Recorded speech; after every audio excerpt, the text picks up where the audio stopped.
이제는 칼뱅에 대한 세 번째 시간으로 칼뱅의 신학, 티모디 조지의 개혁자들의 신학에서 정리된 것 위주로 함께 대화를 나누겠습니다. 첫 번째, 하나님에 관한 지식. 칼뱅은 그리스도교 강요, 제가 이제 그리스도교 강요라고 하지만 보통 이제 기독교 강요라고 알려진 그 책입니다. 이렇게 시작합니다. 우리가 소유하고 있는 거의 모든 지식, 다시 말해서 참되고 건전한 지식은 하나님에 관한 지식과 우리 자신에 관한 지식의 두 부분으로 되어 있다. 하나님에 관한 지식, 또 우리 자신에 대한 관한 지식, 이거를 꼭 그렇지는 않지만 하나님에 관한 지식은 어떤 특별 계시, 또 우리에 관한 지식은 일반 계시, 이렇게 생각할 수 있어요. 그러니까 하나님에 관한 지식은 하나님께서 하나님을 알려주시는 거고, 그리고 하나님을 제외한 모든 존재는 피조물이기 때문에 그 모든 것들은 피조물에 관한 지식, 이렇게 이해할 수 있죠. 특별 계시는 하나님이 하나님을 폭로하심으로 하나님이 자기를 보여주심으로 알 수 있는 계시고요. 일반 계시는 하나님의 피조물을 보고 우리가 하나님을 미루어 짐작하는 거죠. 자, 그러나 이 두 지식은 많은 끈으로 연결되어 있지만 어느 한쪽이 먼저 다른 것을 낳는지를 식별하기는 쉽지 않다. 무엇보다도 먼저 사고의 방향을 즉시 돌이켜 그 안에서 힘입어 살며 기동하고 있는 하나님에 대하여 명상하지 않는 한, 우리가 하나님 안에서 힘입어 살고 또 기동하고 있다는 표현은 사도 바울이 사도행전 17장에 아테네에서 그 헬라 철학자들 앞에서 행한 설교에서 인용한 그 말이죠. 그러니까 그 자체가 상당히 일반 계시에 적용되는 그런 본문입니다. 어느 누구도 자기 자신을 살펴볼 수가 없을 것이다. 왜냐하면 우리가 받은 은사는 우리 자신 자신에게서 비롯된 것은 거의 없으며 사실상 우리의 존재 그 자체도 한 분이신 하나님 안에서만 존재하기 때문이다. 그렇기 때문에 우리가 하나님을 알지만 하나님이 우리를 알려주시는 것, 하나님을 알려주시면 우리가 하나님을 알고 또 그래서 우리가 우리를 아는 거니까 하나님을 아는 지식이 우선이죠. 그러나 자기를 아는 지식이 없이는 또 하나님을 알 수가 없으니까 이것이 서로 많이 연결되어 있다는 그런 뜻입니다. Our wisdom, insofar as it ought to be deemed true and solid wisdom, consists almost entirely of two parts, the knowledge of God and of ourselves. But as these are connected together by many ties, it is not easy to determine which of two proceeds and gives birth to the other. For in the first place, no man can survey himself without forthwith turning his thoughts towards the God in whom he lives and moves, because it is perfectly obvious that the endowments which we possess cannot possibly be from ourselves, nay, that our very being is nothing else than subsistence in God alone. 그러니까 삼일체 하나님이 창조주이시고 우리가 피조물이라는 사실, 이것을 분명히 알아야 되는데 이것도 하나님을 모르는 사람들이 이 결론에 도달한다는 보장이 없죠. 그러니까 하나님께서 우리에게 하나님을 알려주시지 않는 한 우리가 하나님을 알 수가 없는 거죠. 이것이 바로 우리 주님께서 마태복음 11장에서 말씀하신 그 내용이죠. 마태복음 11장에서 우리 주님께서, 그러니까 마태복음 11장 전체가 이제 침례 요한부터 시작돼서 어떤 회개에 관한 주제를 말씀하시면서 마태복음 11장에서 우리 주님께서 누가 하나님을 아느냐, 누가 하나님을 알 수 있는 존재냐, 이 이야기를 하시죠. 25절부터 읽어보면, 그때 예수께서 대답하여 이르시되 천지의 주제이신 아버지여, 이것을 지혜롭고 슬기 있는 자들에게는 숨기시고 어린아이들에게는 나타내심을 감사하나이다. 옳소이다, 이렇게 된 것이 아버지의 뜻이니이다. 여기 이것이라는 게 결국은 예수님을 하나님이 보내신 메시아를 받아들이는 사람들과 그렇지 않은 사람들을 말하는 거죠. 그리고 그 첫 번째가 바로 회개에 의한 것입니다. 내 아버지께서 모든 것을 내게 주셨으니 아버지 외에는 아들을 아는 자가 없고 아들과 또 아들의 소원대로 계시를 받는 자 외에는 아버지를 아는 자가 없느니라. 그리고 이렇게 하나님 성부께서 성자를 아는 지식을 우리에게 주실 때 그것을 수행하신 하나님이 성령 하나님이시기 때문에 삼위일체 하나님이 아니시고는 우리가 하나님을 만날 수가 없는 거죠. 이 본문도 상당히 신학적으로 중요한 아주 근본적인 내용을 얘기하는 본문이라고 할 수가 있습니다. 이렇게 칼뱅은 자신의 신학을 일반 계시와 특별 계시, 하나님을 아는 지식과 사람을 우리 자신을 아는 지식으로부터 출발하고 있습니다. 그래서 하나님에 대한 칼뱅의 강조는 인간의 하나님에 대한 지식은 오직 하나님이 먼저 그분 자신을 계시하기로 선택하실 때만 가능하다는 것, 어떤 인간의 지혜로 알아낼 수 있는 것이 아니라는 것을 강조하는 거죠. 그래서 더 나아가서 두 번째로 하나님에 대한 이중적 지식이라는 것을 정의하는데, 칼뱅은 하나님에 대한 이중적 지식, 듀플렉스 카그니티오 데이, 카그니시오 데이에 대해서 말합니다. 그는 우주를 만드는 데서 표현된 창조주로서의 하나님에 관한 지식, 그것이 이제 일반 계시고요. 오직 그리스도의 얼굴에서만 보이는 구속주로서의 하나님에 관한 지식. 그러니까 중세 가톨릭 교회는 어떤 피조물을 통해서 인간이 하나님을 찾아갈 수 있는 그런 영광의 신학이고, 그렇지만 성경에서 계시된 하나님의 알려진 지식은 십자가에 달리신 예수 그리스도의 얼굴 안에서 만날 수 있는 그 하나님. 그것이 이제 또 고린도후서 4장 6절에서 사도 바울이 정리해주는 그 내용이죠. 그래서 우리가 이런 신학자들의 말이 얼만큼 맞는지 안 맞는지는 우리가 성경을 통해서 그걸 정리를 해 보아야 될 것 같습니다. 어두운 데서 빛이 빛이라 말씀하셨던 그 하나님, 창세기 1장 3절이죠. 그 하나님께서 예수 그리스도의 얼굴에 있는 하나님의 영광을 아는 빛을 우리 마음에 비추셨느니라. 하나님께서 주도적으로 우리에게 특별 계시로 성령 안에서 예수 그리스도를 알게 하심으로 그 예수 그리스도 안에서 성부 하나님을 만나는 이 하나님의 활동이 우리의 신학의 근간이 되지, 내가 하나님을 찾으면 내가 주체고 하나님의 객체가 되는 거죠. 그렇기 때문에 그건 내 크레딧이고, 그러면 그것은 결국 루터가 말했던 영광의 신학이고, 그렇지 않으려면 하나님 중심, 하나님의 주권, 하나님의 계시, 하나님의 일하심에 의한 것이 되는 것인데, 그렇게 될 때 하나님의 영광이 드러나는 것이고, 이것이 바로 칼뱅의 신학의 가장 중요한 하나님의 영광을 위하여라는 말이 되는 것입니다. 자, 세 번째, 종교의 씨앗. 칼뱅은 하나님은 예외 없이 모든 사람의, 그러니까 예외 없는 모든 사람, 구원받든 구원받지 않든 모든 사람 속에 하나님 당신에 대한 의식을 심어 놓으셨다고 가르쳤습니다. 그는 이 의식을 종교의 씨앗 혹은 신성의 감각 혹은 양심의 가척이라고 불렀습니다.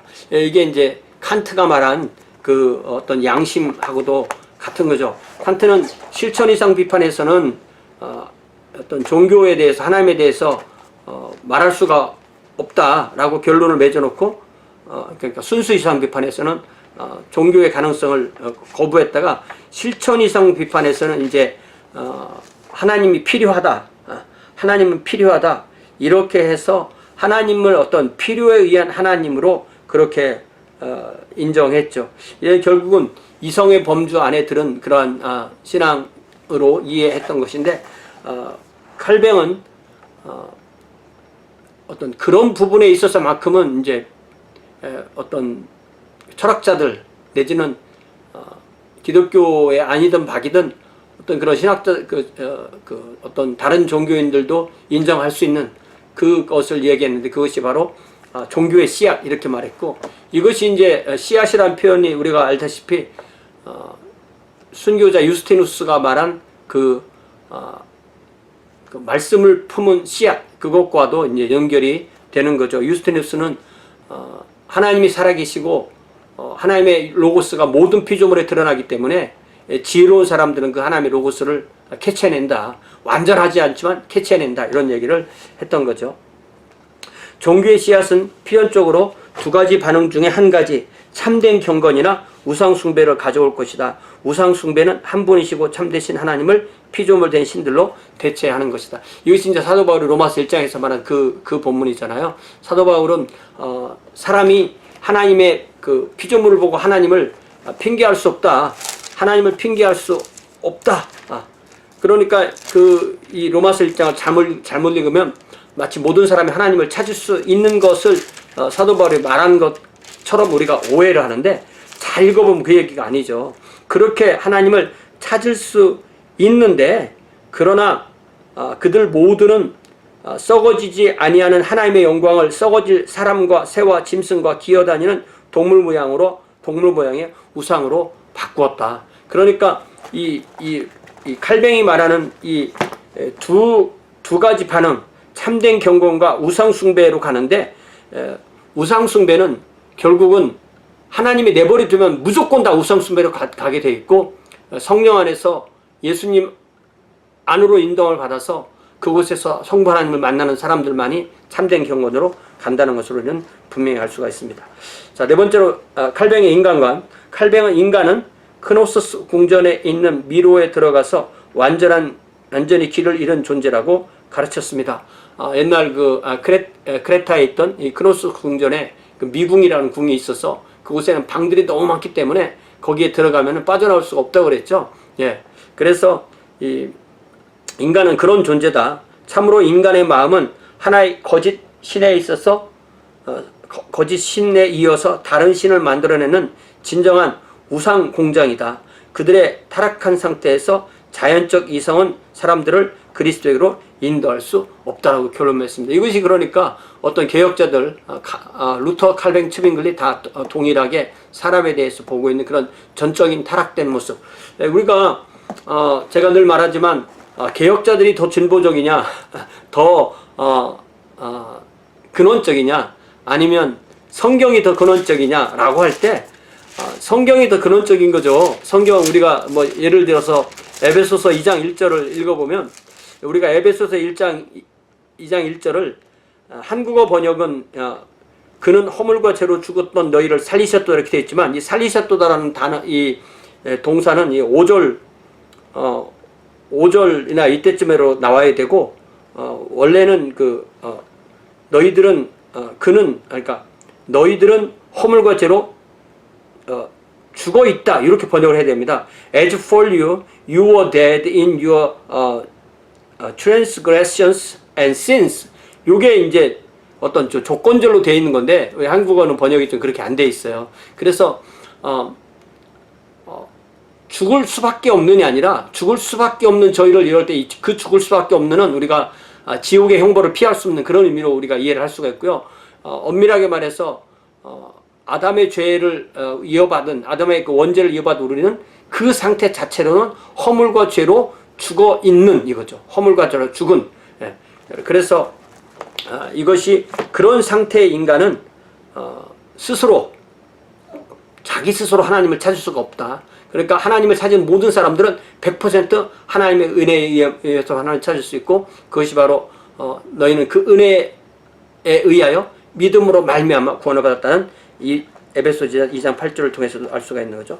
자, 칼뱅의 성경관. 칼뱅은 성경은 인간의 언어로 계시되고 성령의 내적 증언에 의해서 신자에게 확정된 영감된 말씀이다라고 가르쳤습니다. 이 말을 풀어봅시다. 자, 성경은 하나님의 영감된 말씀이다. 우리가 성경은 하나님의 영감된 말씀이라는 이 말 안에도 우리가 여러 가지 의미가 있을 수가 있어요. 성경 창세부터 계시록까지가 다 하나님의 말씀이다. 1.1획도 빼서는 안 된다. 그 말도 맞아요. 그러나 성경에는 사탄의 말도 있고 인간의 말도 있습니다. 그러면 그 사탄의 말, 인간의 말 이런 거 다 빼내야만 성경이냐? 그것도 아닌 거죠. 예. 그래서 우리가 성경에 있는 구절이라고 무조건 하나님의 말씀으로 받아들여서도 안 되는 거죠. 그러니까 성경은 전체가 하나님의 영감된 말씀이지만, 그렇다고 전체가 다 하나님의 말씀도 아니라는 이 두 개의 그 이율배반적인 말 같은 것을 우리가 동시에 받아들일 수 있는 능력이 있어야 되고, 더 나아가서 성경이 하나님의 말씀인데, 그것이 객관적인 하나님의 말씀인데, 그것이 성경 책 속에 객관적인 말씀으로 있으면 그냥 끝나는 거죠. 그러나 그것이 설교되어지고 공부되어지고 마음에 받아들여지고 우리 인격으로 바뀌고, 그럴 때 그 말씀이 우리에게 우리 것이 되는 거죠. 마치 음식이 객관적으로 거기에 있다와 그것을 내가 먹어서 나의 것이 된다는 것이 다른 것 같이, 그렇게, 그래서 이것을 로고스와 레마로 이렇게 구분하는 분들도 있죠. 자, 두 번째로 성경은 인간의 언어로 계시된 하나님의 말씀이다. 성경은 하나님의 말씀인데, 하나님께서 우리에게 당신을 낮춰줘서 인간의 말씀, 인간의 사건, 인간의 상황에서 말씀해 주실 수 있는 거죠. 하나님께서 모세에게 이집트에 가서 내 백성을 이끌어내라. 내가 간다. 내가 끌어낼 거다. 예. 내가 끌어낼 거라고 하면서 그럼 끌어내시지 모세는 왜 필요해요? 모세는 왜 필요합니까? 근데 모세가 호렙산에서 하나님을 만날 때 이곳은 거룩한 곳이다. 그렇게 만나시는데 만약에 하나님께서 바로에게 나타나시면 바로가 죽으니까 대화가 안 되겠죠. 그렇기 때문에 하나님께서 출애굽기 3장 8절에서 내가 내려가서 그들을 애굽인의 손에서 건져내고 그들을 그 땅으로 인도하여 아름답고 광대한 땅, 젖과 꿀이 흐르는 땅, 그 가나안 족속, 헷 족속, 아모리 족속, 브리스 족속, 히위 족속, 여부스 족속의 지방에 데려가라 하노라 하면서 이제 너는 가라. 그러니까 이 하나님의 사역은 거의 많은 경우에 창조사역 이런 거 빼놓고요. 거의 많은 경우에 인간과 함께 인간을 부르셔서 인간과 동역하시는데 그것은 인간의 동역을 통해야만 인간에게 계속 전달되기 때문에 그런 거죠. 그러니까 이것이 가장 좋은 예가 성경은 인간의 역사 속에 인간의 상황 속에 구체적인 정황 속에서 어떤 인간이 알아들을 수 있는 말로 되어 있다는 거죠. 그래서 하나님의 말씀은 항상 번역되고 해석되고 우리에게로 가까이 올 수 있도록 그렇게 돼야 되는 거죠. 자, 세 번째, 성경은 성령의 내적인 증언에 의해서 신자들에게 확정된다. 불신자들에게 성경이 하나님의 말씀이라는 것을 증명하기 원하는 사람들은 그것은 오직 신앙에 의해서만 알려질 수 있으므로 어리석게 행동하는 것이다. 그러니까 성경을 믿는 사람에게 성경이지만 성경을 믿지 않는 사람이 성경이 아닌 거죠. 그래서 우리가 그들에게 성경이 하나님의 말씀이라고 아무리 해도 그들이 받아들이지 않는 거죠. 그러니까 신자가 돼야 성경을 받아들이는 거지 성경을 받아들여야 신자가 되는 게 아니라는 거죠. 이런 게 참 쉬운 문제가 아닙니다. 그래서 우리는 성경을 듣고 하나님을 배우지만 불신자는 신자를 보고 하나님을 배운다는 그 아주 고전적인 말이 우리에게는 언제나 의미가 있는 것이라고 그렇게 생각할 수 있습니다. 자, 여섯 번째, 성경을 대하는 두 가지 오류. 칼뱅은 성경을 대하는 두 가지 오류를 지적합니다. 로마 가톨릭 교회는 성경을 교회보다 하위에 둠으로써 성령의 조명의 역할을 깎아내렸다. 루터처럼 칼뱅은 성경이라는 어머니의 자궁에서 교회라는 자녀가 태어난 것이지 그 반대가 아니라고 주장했습니다. 이것은 굉장히 중요한 거죠. 제가 초대교회에서 교회론을 할 때도 이 얘기를 했지만 말씀이신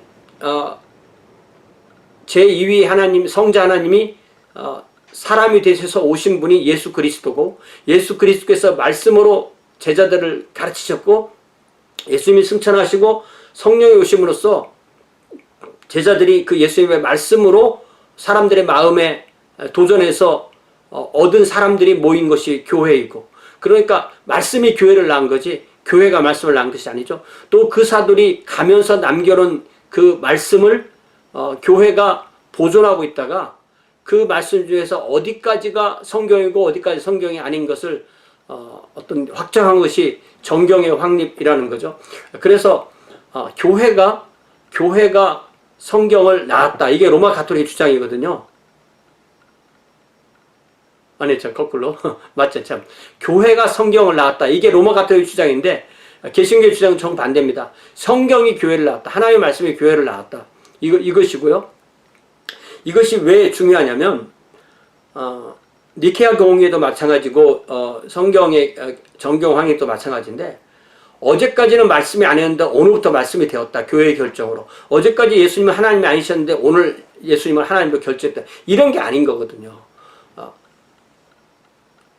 예수님 때부터 초대교회, 오순절 초대교회 1세기, 2세기, 3세기, 4세기까지 오면서 예수님이 예배 받으시고 하나님의 아들이시고 삼위일체 하나님이셨는데 그것을 아리우스가 아니라고 하니까 교회에서 감독들이 모여서 우리는 이렇게 믿어왔다는 것을 정리한 거지 그 반대가 아니라는 거죠. 성경도 마찬가지입니다. 성경도 어제까지는 인간이 그렸는데 교회에서 결정하고 하나님의 성경이 되었다. 그렇기 때문에 교회가 성경을 결정했으니까 교회는 무엇이라도 결정할 수 있다. 이것이 로마 가톨릭의 주장이었는데 개신교들은 그렇게 생각하지 않은 거죠. 그래서 굉장히 중요한 겁니다. 자, 두 번째, 칼뱅 당대 광신자들, 다시 말하면 이 근원종교 개혁자들 중에서 특별히 성령주의자나 이성주의자들은 성령에 대하여 대단히 매료되어서 기록된 말씀의 필요를 거의 인식하지 못하였습니다. 이 성령주의자들은 내 안에 성령님이 계시는데 말씀이 뭐에 필요하냐? 성령님께서 나에게 직접 말씀해 주시는데 이렇게 말하라는 거죠. 성령은 성경에서 보여주는 자신의 진리와 아주 굳건하게 결속되어 있으므로 그 말씀이 당연한 존경과 위엄을 받을 때에만 자신의 권능을 발휘해야 한다. 이 말이 무슨 말이냐면은 어떤 사람이 성령에 의해서 말한다고 할 때 그것이 성경과 틀리면 그 성령의 권위에 의한 성령의 능력이 아니라는 거죠. 그래서 우리가 이런 것을 분명히 할 때 어떤 하나님께서 지금 여기서 성령 안에서 활동하신다는 것을 부인하지 않지만 그러나 그것이 성경과 맞춰서 정확한 하나님의 능력인지를 우리가 판단할 능력이 없다면 우리는 어디까지가 참이고 어디까지 거짓인지 모르죠. 그래서 어떤 성령주의라고 하지만 실제로는 자기 하고 싶은 대로 하는 그렇게 될 가능성이 너무나 큰 거죠.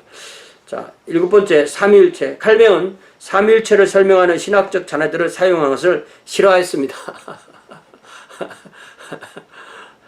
호모우시우스 그런 거 싫다는 거죠. 그러나 삼위일체를 반대하는 사람들 때문에 어쩔 수 없이 이런 단어를 사용해야 한다고 하였습니다. 나는 모든 사람들 가운데서 오직 다음과 같은 신앙이 동의되기만 한다면 이러한 용어들이 장사 지내지기를 원한다. 즉 아버지와 아들과 성령이 한 하나님이시고 그렇지만 아들은 아버지가 아니고 성령은 아들이 아니며 그러나 그들은 특별한 특성에 의해서 구별되어지는 것. 삼위일체는 우리가 전통적으로 알듯이 성부는 성자가 아니고 성자는 성령이 아니고 성령은 성부가 아니고 그렇지만 성부도 하나님이시고 성자도 하나님이시고 성령도 하나님이시라는 것, 이것을 정확하게 아는 것이고 이 삼위 하나님의 완벽한 통일성, 완벽한 유기체, 이것을 믿는 것인데 이것을 하나로 만든 말이 삼위의 일체가 이제 몸체자점, 이것은 유니티를 의미하는 거죠. 그래서 칼뱅은 삼일체에 대해서 최대한 이렇게 쉽게, 정확하지만 쉽게 이해하려고 노력한 거죠. 자, 8번째, 신앙. 우리의 신앙은 확실하고 확고해야만 한다는 것을 가르치지만 우리는 의심이 전혀 섞여 있지 않은 어떤 확고함이나 약간의 불안에 의해서 공격받지 않는 어떤 확신을 상상할 수 없다. 바로 이겁니다. 이게 바로 뭐냐면은 아무리 믿음이 좋은 사람도 의심이 들 수 있다는 거예요. 의심이 든다는 것 자체가 살아있는 신앙이라는 뜻이에요. 죽어있는 신앙은 의심 같은 것도 없는 거죠. 그래서 우리는 살아있기 때문에 생각해 볼 수 있고 돌아볼 수 있고 하는 거죠. 감옥에서 본인이 이미 예수님을 증언하고 보라 세상죄를 지고 간 하나님의 어린 양이로다 예수님을 침례를 주고 하늘에서 들려오는 음성을 들었던 그 침례요한이 감옥에 앉아서 당신이 오실 그분입니까? 아니면 우리가 또 다른 사람을 기다려야 됩니까? 라고 했을 때 우리 주님께서 주신 그 답이 나로 인하여 실족하지 아니하는 자는 복이 있도다. 그러니까 모든 사람이 예수님을 믿으면서도 예수님으로 인하여 실족할 가능성이 누구에게는 있다는 거죠. 이걸 우리가 부인하면 우리의 신앙은 어떤 면에서 굳건한 신앙 같지만 사실은 죽은 신앙과도 같습니다. 그런 면에서 우리의 신앙은 늘 어떤 도전과 도전 앞에서 흔들리는 그런 신앙인 거죠. 그것이 어떤 면에서 살아있는 신앙인 거고 어느 분이 얘기했듯이 흔들리지 않는 꽃이 어디 있으랴. 우리의 살아있는 신앙은 늘 도전이 있고 도전 때문에 흔들리지만 그러나 쓰러지지 않고 다시 일어나는 그런 존재이죠. 자, 9번째, 섭리에 대해서 칼뱅은 하나님의 섭리의 세 가지 측면을 구별합니다. 자연의 질서 속에 나타난 하나님의 전반적이고 우주적인 섭리, 하나님이 이 섭리로 피조물을 다스리고 운행하신다. 이것만 인정하면 기적이라는 것이 있을 수가 없죠. 그러나 하나님의 특별 섭리로서 당신의 종들을 돕고 사악한 자들을 처벌하고 그리고 신실한 자들을 연단하거나 징계하신 하나님의 행동으로 특별한 섭리가 드러날 수가 있다는 것. 세 번째로 하나님이 성령에 의해서 신자들 안에서 살고 통치하시면서 그들을 다스리는 그들의 그분의 활동 형식을 또한 하나님의 섭리라고 그랬어요. 그래서 우리가 하나님을 어떤 객관적인 원리로만 인정하면 기도할 필요가 없죠. 하나님 우리가 기도한다고 이 원리를 바꾸시겠어요? 그렇게 생각하면 우리의 기도가 아무런 의미가 없는 겁니다. 기도만 의미가 없는 게 아니라 예배도 의미가 없고 우리의 삶도 의미가 없죠. 하나님은 원리가 아니십니다. 하나님이 인격이시고 하나님은 하나님의 뜻을 정하셨다가도 바꾸세요. 하나님의 뜻을 바꾸시지 않는다고 말하는 건 거짓말입니다. 그건 하나의 원리로 생각하는 거죠. 요나가 그게 짜증났던 거잖아요. 하나님께서 니느웨를 벌한다고 했으면 보내야지 왜 그들이 회개한다고 하나님의 뜻을 돌이키십니까? 이거죠. 그래서 우리가 이 하나님의 섭리는 큰 물줄기 같이 볼 때는 변화가 없는 것 같지만, 그러나 그 안에서 세세하게 어떤 변화와 또 그런 게 있고, 그래서 그런 것이 하나님이 뭐 후회하신다, 뜻을 돌이키셨다, 노하기를 더디하신다, 이런 표현들을 잘 생각해 보면 하나님의 특별한 섭리가 있고, 그럴 때 우리가 하나님께 기도하고 하나님의 뜻을 바꾸어 달라고, 이번에 은혜를 베풀어 달라고 그렇게 기도할 수가 있는 거죠. 내가 하나님을 예배할 때 하나님께서 기뻐하시고, 동시에 내가 죄를 지을 때 하나님께 슬퍼하시니, 두 가지를 다 인정해야지. 하나님이 내가 예배해도 기뻐하지 않으시고, 하나님이 내가 죄를 지어도 슬퍼하지 않으신다면 하나님과 나는 무슨 상관이 있는 겁니까? 그런 면에서 이 하나님의 섭리, 이런 것이 어떤 기계적인 것으로 우리에게 들어와서는 안 되고, 우리가 칼뱅을 어떤 이런 섭리나 어떤 예정을 강조했다고 해서 하나님을 그렇게 비인격적인 분으로 그렇게 가르쳤다고 오해할 필요가 전혀 없는 것입니다. 자, 죄에 대해서, 칼뱅은 죄에 대해서 세 가지로 가르칩니다.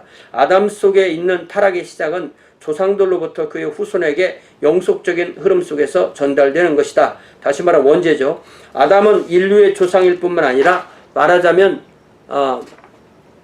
역시 인류의 인간적인 본성의 뿌리이다.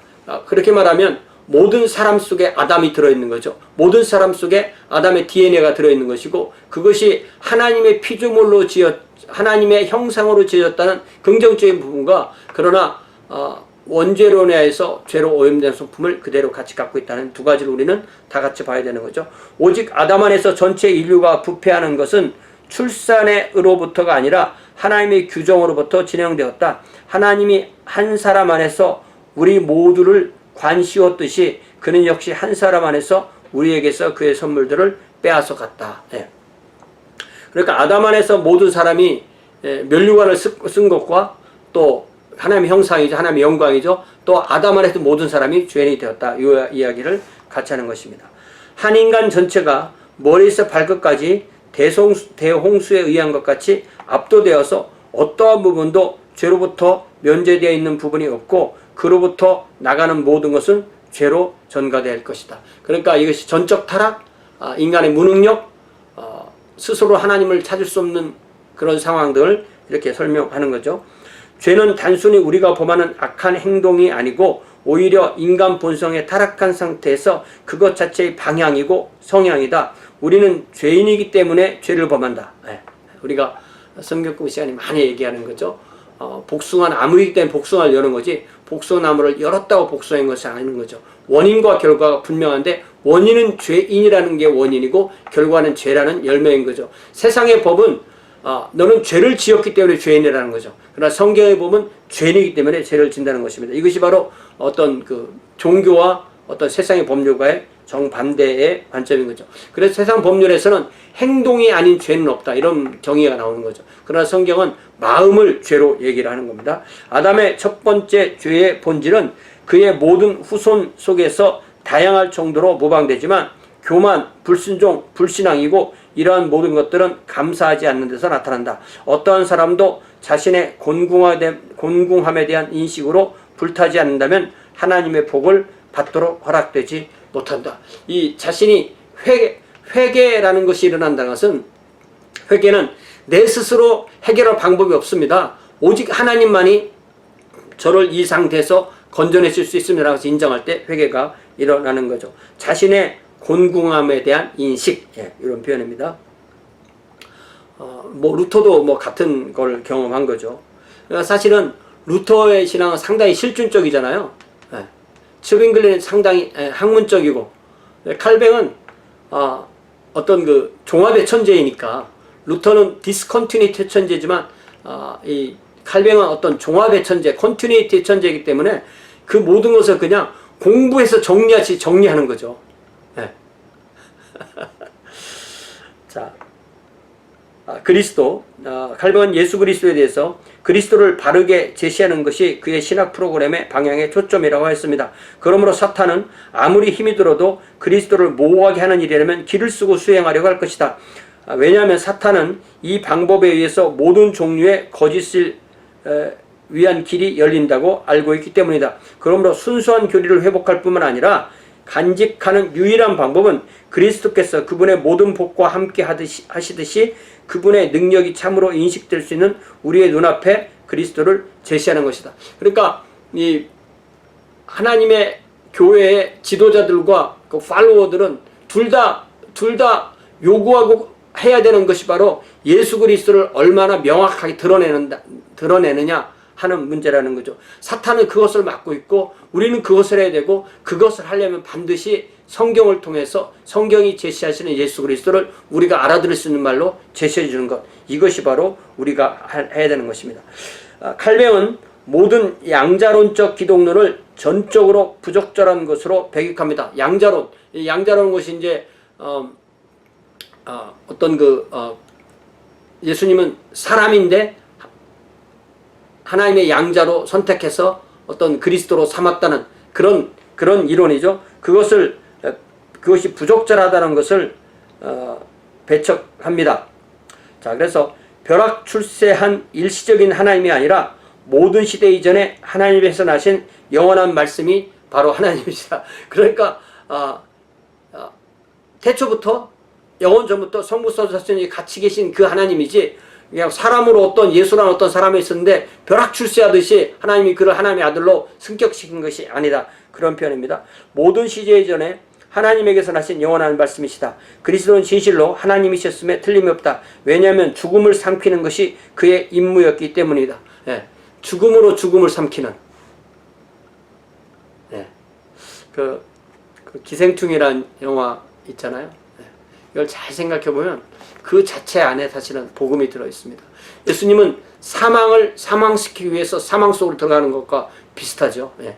뭐 고대 히랍 신화에도 이런 비슷한 이야기들이 있지만은, 예수님은 죽음으로 죽음을 극복하신, 죽음을 죽으시고 부활로 죽음을 극복하신 그분이시죠. 자, 그래서 죽음을 삼키는 것이 그의 임무였기 때문이다. 고린도전서 15장에서 말하는 거죠. 생명 이외에 누가 이것을 할 수가 있겠는가? 예수님이 생명이시기 때문에 죽음을 통과해서 생명으로 부활하신 것입니다. 그러므로 우리의 가장 자비로운 하나님이 우리가 구원받는 것을 의도하셨을 때 그 자신이 그의 독생하신 아들의 인격 속에서 우리의 구원자가 되셨다. 예.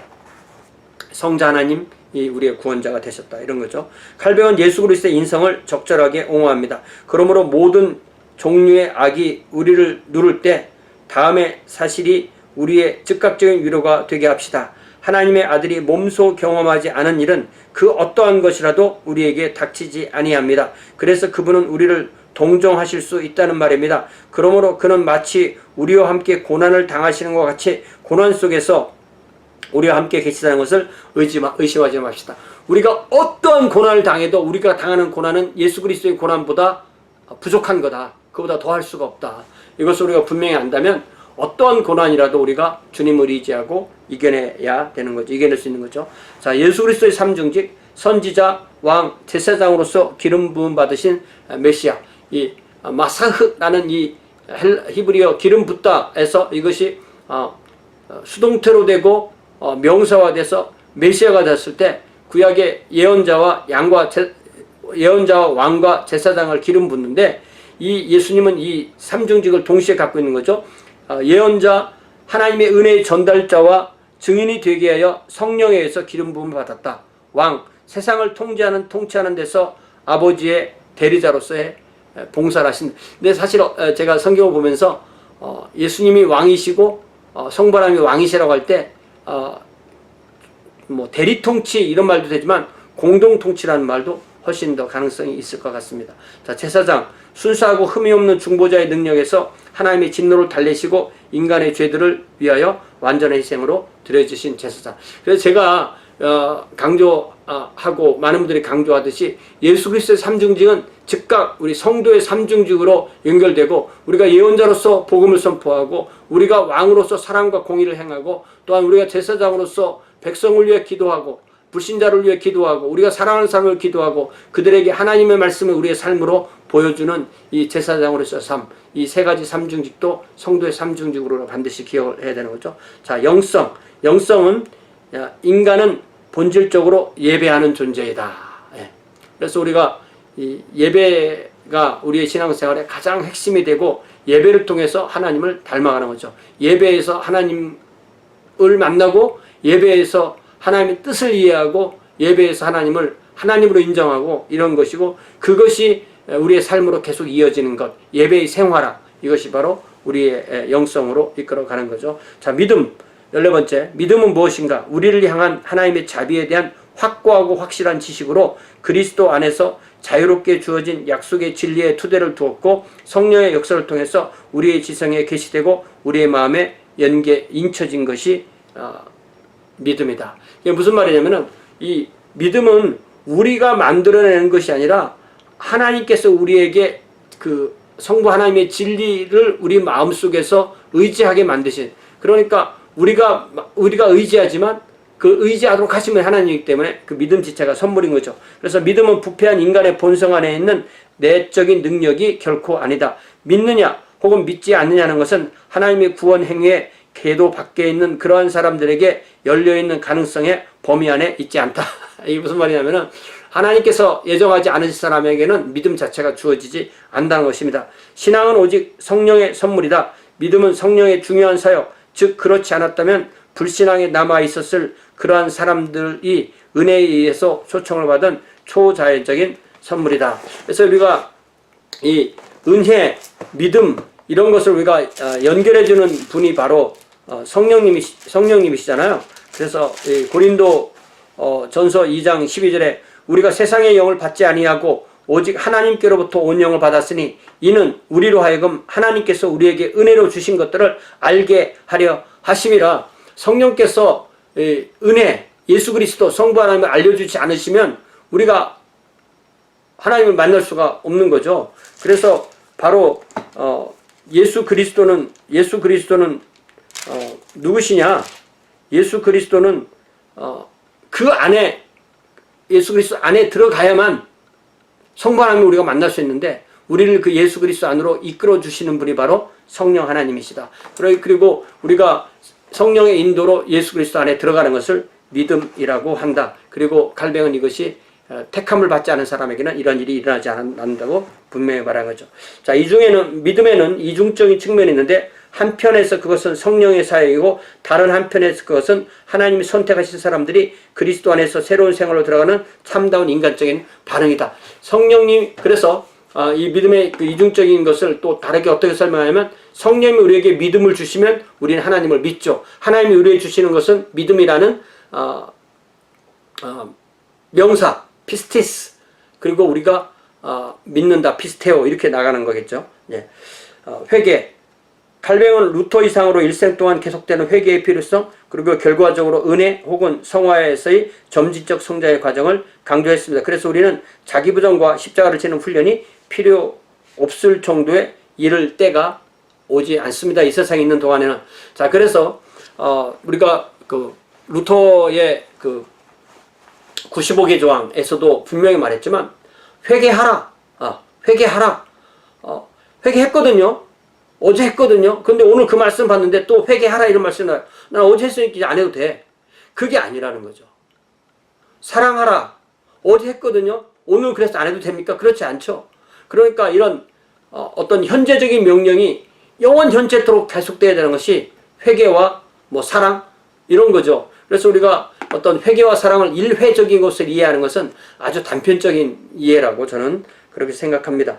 자, 16번째로 기도. 칼뱅은 그리스도인을 바르게 인도하기 위한 4가지 기도의 규칙을 제시했는데, 첫 번째는 하나님께 경건히 접근하는 것. 우리의 기도가 정식으로 올바르게 구성되어야 된다. 두 번째, 우리의 부족과 진정한 회개의 마음부터 구해야 되고, 세 번째, 우리 자신에 대한 모든 신뢰를 내려놓고 겸손하게 우리의 용서를 구해야 되고, 네 번째, 응답에 확실한 소망을 가지고 기도해야 된다. 예. 기도, 우리가 많이 얘기하는 기도하고 기대하고 기다리는 것. 예, 그것이 다 우리가 가지고 있는 믿음이죠. 예정. 칼뱅에게 있어서 예정은 처음부터 마지막까지 목회적인 관심사였다. 신학적인 게 아니라는 것입니다. 복음이 선포될 때 왜 어떤 사람은 반응을 보이고 어떤 사람은 보이지 않는가 하고 그는 물었습니다. 칼뱅의 예정론은 다음에 3가지 단어로 설명이 됩니다. 자, 첫 번째는 절대적이다. 예정은 그것이 어떤 유한한 우연들을 조건으로 승낙되는 것이 아니라 오직 하나님의 측량할 수 없는 뜻에서 의존한다. 뭐 어떤 우연히 어떤 사람 믿고 우연 믿지 않는다 그런 것이 아니고 하나님의 예정에 의한 것이다. 하나님의 창세전부터 예정에 특별한 것이다. 특수한 두 번째는 예정은 사람들의 집단에 속하는 것이 아니고 개인들에 속한다. 속죄와 관련하여 그것은 그리스도가 모든 사람을 위해서 차별 없이 죽은 것이 아니라 선민들만을 위해서 죽었다. 그러니까 이것이 소위 제한 속죄죠. 리미티드 어토먼트, 또 리미티드라는 말이 조금 부정적이라고 해서 요즘은 파리큘러 어토먼트 이런 말을 씁니다. 특별 속죄, 제한 속죄, 특별 속죄. 그러니까 예수님은 구원받기로 예정된 사람들 위해서만 죽으셨고 그래서 그 사람들만 구원받는다. 이겁니다.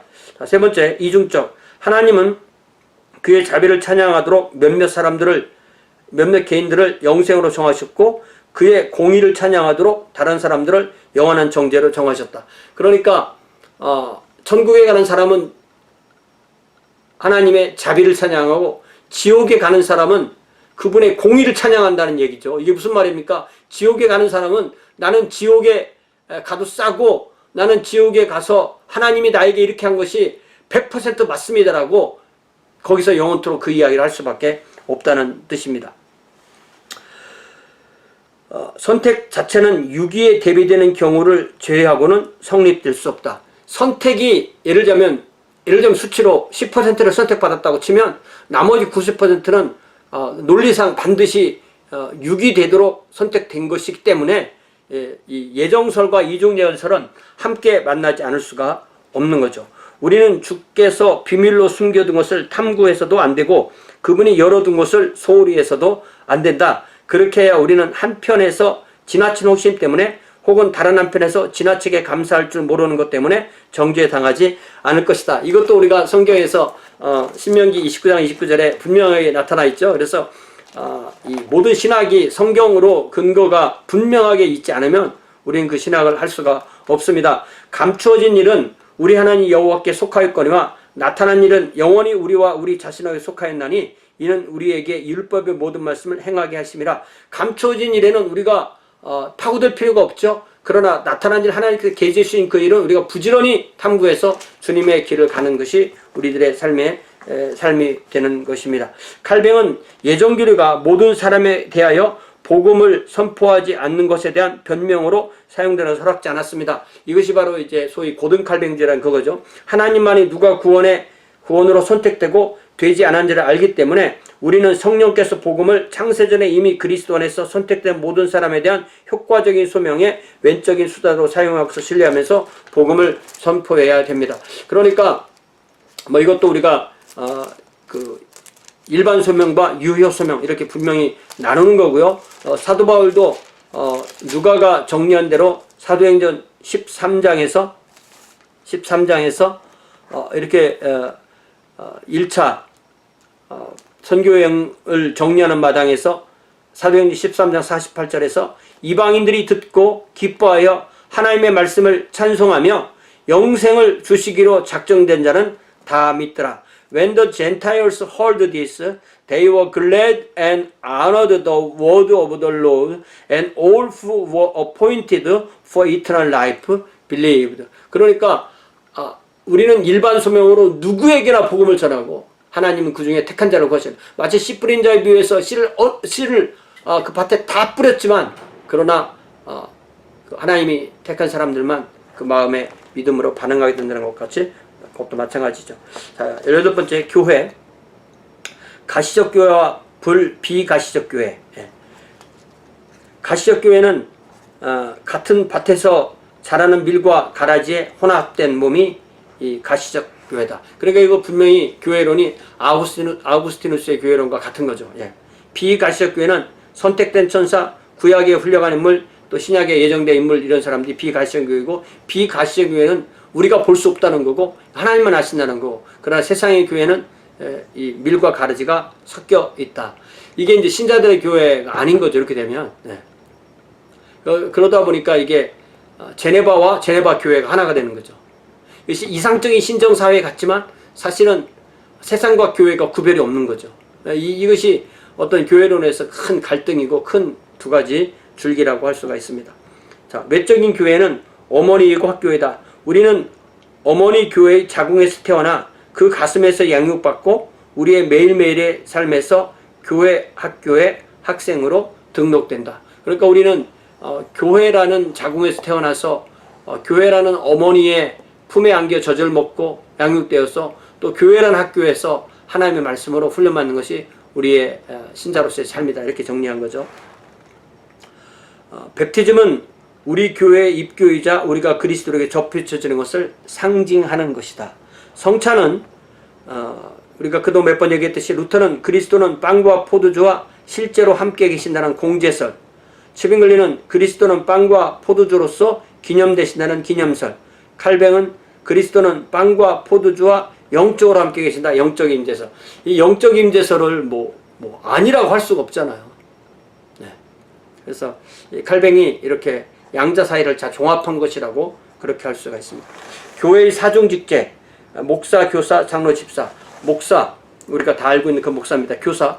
칼뱅은 교사에 대하여 자세하게 언급하지 않으므로 목사의 직책과 동일시한 것으로 여겨집니다. 이 장로가 이제 중요한 건데요. 칼뱅은 장로와 집사를 평신도의 직분으로 생각했습니다. 칼뱅은 잘 다스리는 장로들을 배나 존경할 자로 알되 말씀과 가르침에 수고하는 이들을 더할 것이라는 말씀을 다음과 같이 해석했습니다. 이 말씀의 명백한 의미는 훌륭하고 존경할 만하게 다스리지만 가르치는 직분을 가지지 않은 몇몇 사람들이 있다는 것이다. 사람들은 공동의회에서 목사들과 함께 그리고 교회의 권위를 가지고 치리하고 시행하고 도덕을 바로잡는 감독자로서 행동하게 될 잘 훈련되고 열선적인 사람들을 순종했다. 이것이 놀라울 정도로 제네바에 있는 당의 제도와 유사한 것으로 생각된다면 칼뱅조차도 그 자신의 상황의 긴급 사태를 거꾸로 신약성경 속으로 집어넣어 해석하는 것을 벗어나지 못하는 경우가 있었다는 것을 우리로 하여금 인정하도록 만든다. 이제 티모디 조지의 이게 정의거든요. 그래서 이걸 보면은 제네바의 그때의 상황, 또 공동의회, 또 어떤 그 당회 이런 것을 만들면서 성경에서는 목회자 해명되는 장로라는 것을 다스리지, 그러니까 잘 다스리는 장로가 있고 또 다스리지 않은 장로가 있다고 하면 그런 것을 구분할 때 결국은 이 평신도 장로라는 직책을 칼뱅이 신약성경에도 있었다 이렇게 생각했다는 거죠. 그러나 티모티 조지는 생각하기를 그거는 칼뱅이 자기 상황을 가지고 신약성을 읽었기 때문에 그렇게 보이는 거다 이렇게 이해할 수가 있습니다. 그래서 우리가 이런 부분에 있어서 그것이 과연 신약성경적이냐라고 말하면 그렇지 않다라고 답하는 것이 저는 옳아 보입니다. 그러나 그런 장로 제도 자체가 신약성경이 지지하지 않는다고 해서 우리가 하지 말아야 되느냐? 그거는 교회 옵션이라고 그렇게 생각할 수가 있습니다. 어쨌든 신약성경 안에서 목회자를 부르는 가장 중요한, 가장 많이 쓰는 단어가 장로였고 그 다음에 감독이었죠. 그리고 목사와 교사란 말은 아주 적게 한두 번만 쓰였습니다. 에베소서 4장에서 나오죠. 그렇게 볼 때 사실 오늘날 목사에 대해서 가장 많이 부를 수 있는 말을 고르라면 장로죠. 그 장로라는 단어를 칼뱅은 평신도들에게 넘겨주고 오히려 목회자들은 목사라는 단어를 더 쓰게 된 거죠. 그래서 우리가 이렇게 신약성경의 상황과 칼뱅의 상황을 구별하지 않으면 늘 혼선이 빚어질 수밖에 없습니다. 집사는 가난한 자들을 구제하는 일을 위임받은 공적인 직분이다. 이것이 이제 교회 조례에 나타난 네 가지 직분이죠. 하나님의 주권. 칼뱅의 신학의 핵심은 로마 가톨릭 교회의 업적 체계에 대항하는 하나님의 주권이다. 그러니까 하나님의 주권, the sovereignty of God, 그리고 하나님의 영광, 이런 것이 항상 칼뱅에 있어서는 핵심 사상이 되는 것입니다. 은혜의 교리. 칼뱅은 강조하기를 인간을 구원하시는 분은 하나님이시지 인간의 행위가 구원을 주는 것이 아니라고 했습니다. 오로지 하나님의 은혜로 인한 구원을 강조하고 은혜의 교리라고, 그래서 칼뱅의 교리를 전체적으로 은혜의 교리라고도 보통 이렇게 말합니다. The Doctrine of Grace. 그러니까 우리가 제가 지난번에 말했듯이 칼뱅주의, 칼빈주의 이런 말 요새는 안 쓴다고 그랬죠. 개혁주의 이렇게 쓰는데 이 개혁주의라는 말로 또 바꿔서 말할 때 The Doctrine of Grace라는 말로 그렇게 바꿔서 말합니다. 성경의 권위. 칼뱅은 성경의 권위를, 최종 권위를 강조했습니다. 모든 신학 체계를 성경 연구에 근거를 두고 건설했으며 성경 해석에 있어서 성령의 역사를 지키 강조합니다. 그렇죠. 성경이라는 기초가 없는 신학은 아무런 의미가 없습니다. 사상 누각입니다. 공중에 떠 있는 겁니다. 그래서 성경과 역사라는 이 기둥과 벽과 그리고 그 위에 신학이라는 지붕을 딱 세우는, 제가 이제 유비를 쓰는 이 지배의 유비죠. 이걸 통해서 우리는 성경과 역사와 교회, 성경과 역사와 신학이라는 것으로 항상 이 기독교 그리고 교회 그리고 성도의 어떤 그 틀을 세우는 것이 맞는 길로 가는 것이라고 보입니다. 이렇게 해서 칼뱅의 이 신학에 대해서 티모지 조지가 정리한 걸 위주로 이렇게 정리를 해봤는데요. 이제 다음 시간에 개혁교회 확장에서 이 아르미니우스주의와 칼뱅주의 이야기를 할 때, 그때 이제 5대 강령에 대해서 같이 얘기를 해보겠습니다. 여기까지 일단은 칼뱅의 신학을 간략하게 얘기를 하는데, 이게 이제 루터처럼 그렇게 뭐 실존적인 그런 신학이 하고 성격이 다르기 때문에 스토리가 있는 것이라기보다는 어떤 여러 가지에 대해서 자세하게 칼뱅이 정리한 거죠. 그래서 우리가 뭐 그리스도교 강요와 뭐 천불의 일도 우리가 정리를 안 했지만은 이렇게 간략간략하게 중요한 주제를 볼 때 칼뱅의 신학이 뭐 크게 그렇게 예를 들자면 그 제한속죄나 이런 거 외에는 우리가 굳이 반대할 게 없는 거죠. 그래서 칼뱅은 뭐 교회사 전체에서의 가장 위대한 스승 5명을 뽑으라면 반드시 들어가는 분이고, 그것을 우리가 분명히 인정을 해야 되고요. 그러나 칼뱅의 신학이 어떤 칼뱅이 우상화돼서도 안 되고, 또 칼뱅을 너무 경원시해서도 안 되고, 어떤 칼뱅 안에서 우리가 받아들일 수 있는 부분과 받아들일 수 없는 부분을 각자가 정해야 됩니다. 각자가. 예. 나는 저 사람이 따르기 때문에 내가 따른다, 이게 아니어야 되는 거죠. 각자가 성령 안에서 자신이 어떤 칼뱅과 난 이런 면에서 인정해, 이런 면에서 칼뱅을 나는 거부해, 그런 부분이 있어야 된다는 거죠. 가장 미련한 짓은 다 받아들이든지 다 거부하는 거라고 했죠. 우리가 이런 면을 통해서 단지 칼뱅뿐만 아니라 교회사 전체에 대해서 아무리 흠모하는 사람이라도 그 사람을 100% 받아들이는 것은 그 사람이 예수님이 아닌 이상 우리가 그렇게 할 수가 없는 거죠. 우리 주님만 우리는 100% 받아들이고, 나머지는 우리의 하나의 모델이 아니라 이그젠플이니까. 예수 그리스도 위에 모델이시죠. 모델은 좋은 예만 보여주시는 거죠. 그러나 이그젠플은 나쁜 이그젠플, 좋은 이그젠플을 한 사람이 함께 갖고 수 있기 때문에 그 나쁜 것을 잘라내고 우리가 좋은 것만 먹어야 되는 거. 근데 우리가 어디까지 자를 거냐는 것은 각자의 판단에 맡길 수밖에 없는 거죠. 뭐 예를 들자면 우리가 무를 하나 다듬는다, 생선 하나 다듬는다. 잘 다듬는 사람은 반드시 버려야 할 것을 버리고 반드시 킵할 것을 킵하겠죠. 어떤 사람은 버려야 될 것도 먹는 사람이 있겠고, 어떤 사람은 먹어야 되는 것도 버려야 되는 사람이 있겠죠. 그 사람은 생선 한 마리 다듬으라니까 살 한쪽 가지고 왔다. 이런 사람과 그 사람은 똑같은 생선을 가지고서 10명이 먹을 부분을 가지고 왔다. 뭐 이렇게 우리 굳이 예를 들을 수가 있겠죠. 이런 것이 우리가 신학을 한다, 소위 나의 신학을 한다는 이런 작업에 꼭 필요한 내용이라고 볼 수가 있습니다. 우리가 공부를 하면서 또 책을 읽으면서 이 넣고 빼기를, 이 넣고 빼는, 자기 것이 무엇인지 알고 그것을 받아들일 거 받아들이고 버릴 거 버리고, 이 과정이 없다면 우리는 이 살아있는 유기체가 아니죠. 영적으로 살아있으려면 우리는 반드시 받아들이고 버리고 해야 되는데, 그러기 위해서 우리가 어떤 우리의 이성, 우리의 마음, 이런 것이 없다면 우리는 뭐 죽어 있는 존재죠. 그런 면에서 반드시 스스로 받아들이고 버리고 발전시키고 하는 이런 것들을 우리 각자가 해야 되는 작업이고, 이 작업에서 반드시 성령께서 우리를 도우시고, 그리고 그것이 내가 잘했느냐 못했냐는 것은 또 공동체에 의해서도 판정을 받고 또 말씀에 의해서도 판정을 받는 사실을 우리가 알아야 되겠습니다. 여기까지 하겠습니다. 감사합니다.